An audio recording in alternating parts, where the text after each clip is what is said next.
बिहार का एक कुनबा जो गूगल मैप का इस्तेमाल करते हुए कार से सफर कर रहा था। जिले के खानपुर तालुका में वाक़ भीमगढ़ा वाइल्ड लाइफ सेंचुरी में घने जंगल में रास्ता भूल गया और पूरी रात वहीं गुजारी।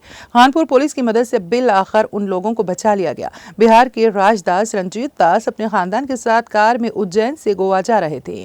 वो गूगल मैप्स का इस्तेमाल करते हुए सफर कर रहे थे। आधी रात को वो शेरोली और हेमड़ागा के दरमियान मरकजी सड़क से 7-8 किलोमीटर दूर घने जंगल में चले गए। वहां मोबाइल नेटवर्क नहीं था। पुलिस ने बताया है कि अंधेरे में फंसे राजदास के अहले खाना बहुत परेशान थे।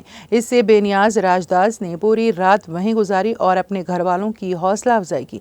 जब वो वहां से 3-4 किलोमीटर दूर एक इलाके में पहुंचे तो उन्हें मोबाइल नेटवर्क मिला, जिसके बाद उन्होंने फौरी तौर पर 100 नंबर पर कॉल की और पुलिस कंट्रोल रूम से राब्ता किया। पुलिस ने कहा कि वो मुश्किल में थे और अपना रास्ता तलाश करने से खास देर थे। खानपुर पुलिस स्टेशन के पीआई 112 गाड़ी के incharge ASI head constable Manjunath और अमले ने फौरी कार्रवाई करते हुए राजदास की लाइव लोकेशन की मदद से उनकी लोकेशन ट्रेस की। मुकामी लोगों की मदद से उनसे राब्ता करने वाली पुलिस बाद में मौके पर पहुंची और उन्हें मरकजी सड़क पर ले गई।